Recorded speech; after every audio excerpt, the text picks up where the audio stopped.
Neo skin ఇక్కడ అన్ని రకాల స్కిన్, హెయిర్ మరియు లేజర్ ట్రీట్మెంట్ లభిస్తాయి. మీ అపాయింట్మెంట్ కోసం వెంటనే కాల్ చేయండి. గత కొన్ని రోజులతో పోలిస్తే బంగారం ధరలు అలాగే వెండి ధరలు ఒక్కసారిగా కుప్పకూలిపోయాయి. గత 10 ఏళ్లలో ఇంత తగ్గుదల ఎప్పుడూ లేదు అని మార్కెట్ వర్గాలు చెప్తున్నాయి. ఇందులో నిజమెంత? అసలు ఇంకా చాలా తగ్గుతుంది అని చెబుతున్నారు. అందులో నిజమెంత? ఇవన్నీ ప్రముఖ మార్కెట్ అనలిస్ట్ ప్రశాంత్ గారిని అడిగి తెలుసుకుందాం. ప్రశాంత్ గారు నమస్తే అండి. నమస్తే నిర్మమ గారు. ఏంటండి గోల్డ్ అలాగే సిల్వర్ ఇంత దారుణంగా పతనం అవటం అనేది ఈ మధ్య కాలంలో చూడలేదు అని చెప్పి అందరూ అంటా ఉన్నారు. ఇది అసలు ఏంటి దగ్గర దగ్గర 1 లక్షకి వచ్చేస్తుంది గోల్డ్ అయితే, తర్వాత వెండి 150 వరకు వచ్చేస్తుందని చెప్తున్నారు. కరెక్టేనా? అట్లా జరిగే అవకాశం ఉందా, లేకపోతే ఇది కేవలం కొద్ది రోజులు మాత్రమే ఇలా ఉండే అవకాశం ఉందా? డెఫినెట్ గా అండి. ఎందుకంటే ఇది మార్కెట్ రూల్ బుక్ కాదనే జరుగుతున్న ఈ ర్యాలీ గురించి అర్థం చేసుకోవడం చాలా చాలా ఇంపార్టెంట్. ఎందుకంటే ట్రెడిషనల్ గా ఎప్పుడైనా సరే యుద్ధాలు వచ్చినా కూడా, అనిశ్చితి వచ్చినా కూడా బంగారు ధర పెరుగుతుంది. ఇది బిజినెస్ బుక్ లో ఒక గోల్డెన్ రూల్. సో అందరూ కూడా తెలుసుకున్నదే. కాకపోతే మీరు అన్నట్టు గత 40 సంవత్సరాలు అంటే 1983లో ఒకసారి ఒక వారంలో 10 to 20% గోల్డ్ పడిన సందర్భం ఉంది. ఆ తర్వాత 40 ఏళ్ల చరిత్రలో ఒక వారంలోనే దాదాపుగా 10 నుంచి 15% పడిపోయింది గోల్డ్. ఇది మళ్ళీ ఒకసారి చూస్తున్నాం. కాబట్టి ఇది డెఫినెట్ గా క్లోజ్ గా అనలైజ్ చేయాల్సిన అంశము. మళ్ళీ ఇది 1,00,000 కిందికి వెళ్తుందా, వెండి 1,50,000 వెళ్తుందా అనేది ఎవరు కూడా స్పెక్యులేట్ చేయలేని అంశం. కాకపోతే ఎందుకు జరుగుతుంది పరిణామాలన్నీ అండర్స్టాండ్ చేసుకోవాలి. ఎందుకంటే సాధారణ పరిస్థితుల్లో యుద్ధం ఉన్నప్పుడు గోల్డ్ పెరగడం అనేది అందరికి తెలిసిన ఒక సాధారణ నియమం. కానీ అది కాదని, యుద్ధం జరుగుతుంది, ప్రపంచం మొత్తం క్రైసిస్ లో ఉంది, అనిశ్చితి వాతావరణంలో గోల్డ్ రోజు రోజుకు పడిపోతూ వస్తుంది. కాబట్టి దీని వెనక ఉన్న కారణాలన్నీ కూడా మనం నిశ్చితంగా పరిశీలించి తర్వాత అంచనా వేసే పరిస్థితి మనం డెఫినెట్ గా వద్దాము. సో ప్రముఖంగా 3 కారణాలు కనపడుతున్నాయండి నాకైతే. సో ఫస్ట్ ఇది ఒక కొత్త కారణం. అంటే ఎందుకు చెప్తున్నానంటే గోల్డ్ గత 2 సంవత్సరాలకు కూడా చాలా పెద్ద ర్యాలీ అయింది. సో కాబట్టి డెఫినెట్ గా ఈ 70-80 ఏళ్లుగా గోల్డ్ మీద ఇన్వెస్ట్ చేస్తున్న ఏదైతే రీజన్స్ ఉన్నాయో, గోల్డ్ ని ఇన్వెస్ట్ చేసే విధానం ఏదైందో ఈ లాస్ట్ 2 years గా మారిపోయింది. సో అది ప్రధాన కారణం. అదేంటంటే నేను చెప్తానండి. గోల్డ్ ఎప్పుడు కూడా ఒక ఇన్సూరెన్స్ అసెట్ గా జనాలు కొనేవాళ్ళు. అంటే ఒక 10 నుంచి 15% పోర్ట్ఫోలియోలో గోల్డ్ ని ఏదైనా కూడా క్రైసిస్ వచ్చినప్పుడు మనల్ని ఆదుకోవాలని చెప్పేసి మనం ఒక 100 రూపాయలు ఇన్వెస్ట్ చేస్తే 10-15% గోల్డ్ పెట్టుకునే వాళ్ళు. అది మనమే కాదు, ఇన్స్టిట్యూషనల్ ఇన్వెస్టర్స్, మీరు కొనే మ్యూచువల్ ఫండ్స్ కానీ, పెద్ద పెద్ద రిస్క్ ఫ్రీ మ్యూచువల్ ఫండ్స్ కానీ, సెంట్రల్ బ్యాంక్స్ కానీ, గవర్నమెంట్స్ కానీ, ప్రముఖంగా చిన్న చిన్న దేశాలు, పోలాండ్ లాంటి దేశాలు 150 టన్నులు గోల్డ్ కొనడం లాస్ట్ ఇయర్. చిన్న దేశాలు, పెద్ద దేశాలు ప్రతి ఒక్కరు కూడా గోల్డ్ కొనడం అనేది లాస్ట్ 2 years గా చూసాం. సో ఈ విధానంలో మార్పు ఏమైందంటే గోల్డ్ అనేది ఒక ఇన్సూరెన్స్ అసెట్ నుంచి ఒక ఫైనాన్షియల్ ఇన్స్ట్రుమెంట్ గా మారిపోయింది. ఫైనాన్షియల్ ఇన్స్ట్రుమెంట్ అంటే just like another stock market. ఒక SBI షేర్ కొన్నట్టు గోల్డ్ షేర్ ETFs గా మారిపోయింది. మీరు చూస్తే లాస్ట్ ఇయర్ అండ్ హాఫ్ లో $70 billion కేవలం గోల్డ్ పర్చేస్ ETF లో మాత్రమే జరిగింది. So financial instruments working model different గా ఉంటుంది, ఈ insurance assets working model different గా ఉంటుంది. సో ఇప్పుడు ఏం జరుగుతుంది అని మార్కెట్ ని కొంచెం పరిశీలిస్తే, కొంచెం లోతుగా అధ్యయనం చేస్తే మార్జిన్ కాల్స్ అంటారండి. ఏంటి మార్జిన్ కాల్స్ అంటే, ఏదైనా సరే మీరు పెద్ద అంటే ఇన్స్టిట్యూషనల్ ఇన్వెస్టర్స్ ఒక 1,00,000 కోట్ల రూపాయలు పెట్టి షేర్లు కొనాలనుకున్నప్పుడు కానీ, ఒకవేళ ప్రతిదాన్ని షేర్స్ కొనకుండా లెవరేజ్ అంటారు. లెవరేజ్ అంటే ఏంటంటే మన దగ్గర ఉన్న అసెట్స్ ని కానీ వాటిని ఒక షూరిటీ ప్రకారంగా లెవరేజ్ పెట్టుకుంటారు. అంటే ఈ పెరిగిన ప్రైస్ ని మాత్రం నాకు ఇవ్వండి, తగ్గితే ఇందులో నుంచి తీసుకోండి అని ఒక లెవరేజ్ లో పెట్టుకుంటారు. ఇది ఒక ఫైనాన్షియల్ ఇన్స్ట్రుమెంట్. సో చాలా చూసాం మనం ప్రపంచవ్యాప్తంగా. ఇండియాలో కానీ చూస్తే లాస్ట్ 2 weeks లో స్టాక్ మార్కెట్ కూడా బ్లడ్ బాత్ జరిగింది. దాదాపుగా 20% పడిపోయింది. సో ఇలా జరుగుతున్నప్పుడు వాళ్ళు షూరిటీగా పెట్టుకున్న గోల్డ్ ని ఖచ్చితంగా ఎక్స్చేంజ్ చేయాల్సి వస్తుంది. సో ప్రధానంగా US లో అయితేనేమి, ఇండియాలో అయితేనేమి చాలా మొత్తం గోల్డ్ ని వాళ్ళు ఈ లెవరేజెస్ కింద మార్జిన్ కాల్స్ వచ్చినప్పుడు గోల్డ్ ను సెల్ చేయాల్సిన అవసరం వచ్చింది. సో ETFs లో కూడా గోల్డ్ ప్రైస్ పడుతున్నప్పుడు మళ్ళీ వాటిని నిలుపుకోవాలంటే వాళ్ళ దగ్గర ఉన్న గోల్డ్ సెల్ చేయాల్సిన అవసరం వచ్చింది.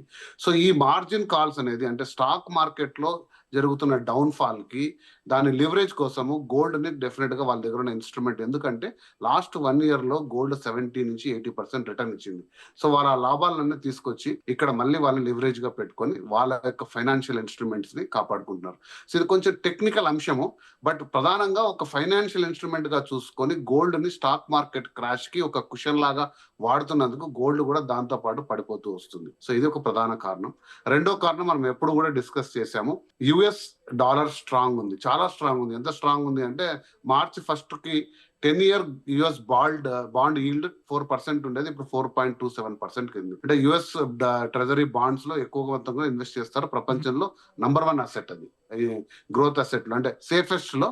సో కాబట్టి స్టాక్ మార్కెట్ లో తీసిన డబ్బులన్నీ తీసుకెళ్లి యుఎస్ ట్రెజరీ బాండ్స్ లో ఇప్పుడు హైయెస్ట్ ఇంట్రెస్ట్ రేట్స్ ఉందండి, ఆల్ టైమ్ హై 4.27% ఉంది. కాబట్టి సో అది అంతకంతకు పెరుగుతూ పోతుంది. ఇన్ఫ్లేషన్ పెరుగుతుంది, ఎందుకంటే ఆయిల్ ప్రైసెస్ పెరగడం వల్ల, ఇన్ఫ్లేషన్ తారాస్థాయికి చేరడం వల్ల ఇంకా ఫెడ్ రేట్లు పెరగడము. Not only Fed, even European Union లో కూడా అనౌన్స్ చేశారు, ఫెడ్ వాళ్ళ యొక్క సెంట్రల్ బ్యాంక్ రేట్స్ పెరుగుతాం, వడ్డీ రేట్లు పెంచుకుంటూ పోతాం. రేపు ఆర్బీఐ కూడా వడ్డీ రేట్లు పెంచే అవకాశం ఉంది. ఎందుకంటే ధరలన్నీ చుక్కలంటుతున్నప్పుడు ఇన్ఫ్లేషన్ అరికట్టాలంటే కేవలం ఇంట్రెస్ట్ రేట్లు పెంచడమే ఒకటే కారణం. సో ఇంట్రెస్ట్ రేట్లు పెంచుకుంటున్నప్పుడు డెఫినెట్ గా దాని స్టిల్ బ్యాంక్ లో ఎఫ్డీల వైపు మొగ్గు చూపే అవకాశం ఎక్కువ ఉంది. గోల్డ్ లాంటి సాధనాలు 2వ 3వ ప్రయారిటీకి వస్తాయి.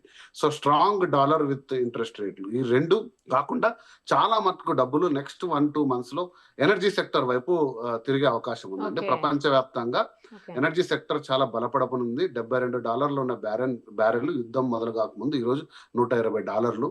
ప్రొడిక్షన్ ఇది 130, 40, 50. ఎందుకంటే ఎటు పోతుందో ఎవరికీ తెలియదు.